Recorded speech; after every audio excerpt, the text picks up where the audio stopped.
Welcome to my channel दोस्तों। आज की वीडियो में आप देखेंगे कि किस प्रकार से हम डोरमेंसी पीरियड में अपने नींबू के पौधे की देखभाल करें और आने वाले समय में किस प्रकार से हम गर्मी के सीज़न में अपने नींबू के पौधे से सैकड़ों नींबू प्राप्त करें। आज की वीडियो में मैं आपको बताऊंगा 5 ज़रूरी बातें। अगर उन बातों का हम ध्यान रखेंगे और उन कामों को हम अपने नींबू के पौधे पर करेंगे तो हमारे नींबू के पौधे में भी आने वाले गर्मी के सीज़न में बहुत ज़्यादा यानी कि ढेर सारे नींबू उस पर लगेंगे, फ्लावरिंग बढ़ेगी और वो फल में भी परिवर्तित होंगे। इन दिनों सर्दियों का मौसम चला हुआ है तो ये नींबू के पौधे के लिए डोरमेंसी पीरियड है। इस समय वो बहुत ज़्यादा ग्रोथ नहीं करेगा और उस पर मान लो कोई फल आ भी गया है को तो उसको हमें काट देना चाहिए। इसी प्रकार की कुछ छोटी छोटी बातें हैं लेकिन वो बहुत ही महत्वपूर्ण बातें हैं। अगर हम उनका ध्यान रखेंगे तो 100% हमारे नींबू के पौधे पर भी आने वाले समय में यानी कि गर्मियों के सीज़न में बहुत सारे नींबू के फल लगेंगे।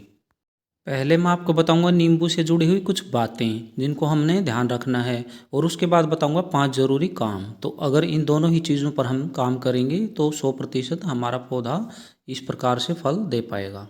तो सबसे पहली बात यह है कि जब भी हम अपना पौधा लेकर आएँ तो चेक कर लें क्या उसको कटिंग से लगाया गया है या ग्राफ्टिंग से लगाया गया है। अगर हमने बीज से लगाया हुआ पौधा लगाया हुआ है तो बीज से उगने वाला पौधा 7 से 8 साल के बिना हमें फल नहीं दे पाएगा।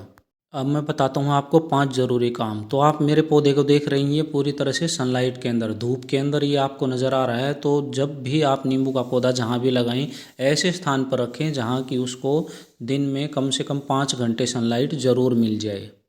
दूसरा जो ज़रूरी काम है तो आप देखेंगे कि सर्दियों के मौसम में क्योंकि ओस गिरती है तो ओस गिरने की वजह से पत्तों के ऊपर बहुत सारा धूल मिट्टी जम जाती है। तो उस धूल मिट्टी को हमने हटाना है। उसके लिए हम क्या करेंगे, कोई भी शैम्पू लेंगे और या शैम्पू नहीं है तो अपना कोई भी हम हैंड वॉश ले सकते हैं। तो उस लिक्विड हैंड वॉश को किसी बोतल के अंदर डाल करके और स्प्रे करते हुए अपने पत्तों को साफ़ करेंगे। अगर हमारा पौधा छोटा है तो हम इसको ईजिली कर सकते हैं। मेरे दोनों ही पौधे लगभग 2 से ढाई साल पहले मैंने इनको लगाया था तो दोनों ही पौधे छोटे हैं।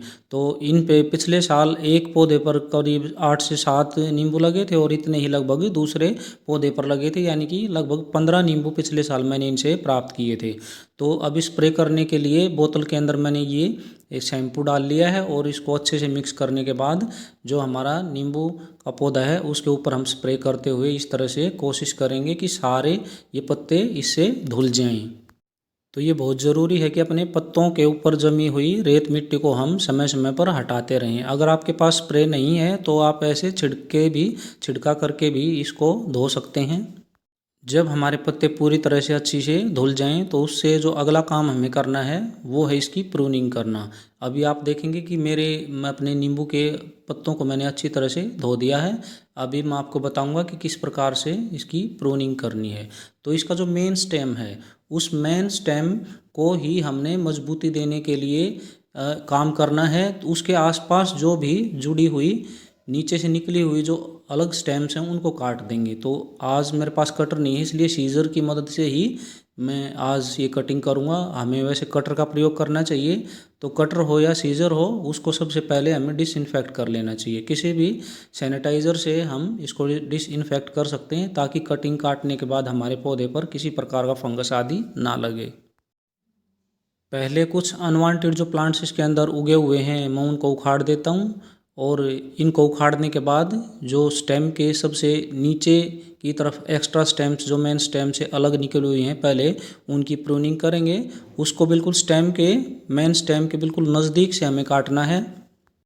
जो एक्स्ट्रा प्लांट्स वगैरह उग जाते हैं उनको हमें हटा देना चाहिए क्योंकि वो हमारे पौधे के न्यूट्रिशन का प्रयोग कर रहे हैं, तो इसलिए ज़रूरी है कि उनको हटा दें। ये जो सबसे नीचे वाली जो स्टेम है अलग से जो निकली हुई है उसको मैं काट रहा हूँ क्योंकि सीज़र है तो थोड़ा सा टाइम लगेगा इसमें, लेकिन ये कट गई हमारी। इसी प्रकार से जो दूसरी टहनियाँ जो सूख चुकी हैं उनको भी हमने हटा देना है या जिनके ऊपर पत्ते नहीं हैं उनको भी हमने काट देना है क्योंकि जो नीचे की स्टेम्स होती हैं उनके ऊपर फ्लावरिंग भी नहीं होती और उन पर फल भी नहीं लगता। तो नीचे की जितनी भी टहनियाँ हैं उनको हम ऐसे ही एक एक करके काट देंगे। ये हमारी और जो टहनियाँ हैं इनको भी मैं काट देता हूँ सीज़र से। तो धीरे धीरे करके हम अपनी सारी स्टेम्स को जो कि या तो सूख चुकी हैं या एक तरह से बहुत ज़्यादा ऐसी नज़र आ रही हैं कि वीक हैं, तो उनको हम हटा देंगे। वे बेवजह हमारे जो पौधे का न्यूट्रिशन है उसको वे खर्च कर रही हैं। जो हमारी फ्लावरिंग होगी वो जो मजबूत स्टेम्स हैं उन्हीं पर फ्लावरिंग होगी और वहीं पर फिर उनका फल बनेगा। अभी मैं लास्ट में आपको बताऊंगा कि कौन सा फर्टिलाइज़र हमें इसको देना चाहिए, तो वीडियो से जुड़े रहिए। और आपको अगर वीडियो थोड़ी सी भी पसंद आती है तो एक लाइक कर दें, क्योंकि वीडियो बनाने में बहुत मेहनत लगती है और आपका एक लाइक हमें सपोर्ट प्रदान करता है। वीडियो से जुड़ी कोई क्यूरी है तो आप कमेंट बॉक्स में लिख सकते हैं, और अगर आपको वीडियो अच्छी लगती है तो इसको आप अपने फ्रेंड्स के साथ शेयर भी कर सकते हैं। अगर आप मेरे चैनल को पहली बार देख रहे हैं तो चैनल को सब्सक्राइब करना ना भूलें और साथ में लगा बेल का आइकन भी ज़रूर प्रेस कर लें, ताकि अन्य आने वाली वीडियोज़ की नोटिफिकेशन आपको समय रहते मिल सके। तो जो लगभग सूखी हुई टहनियाँ थी या जो नीचे ज़्यादा उगी हुई टहनियाँ थी उन सबको लगभग मैंने काट दिया है।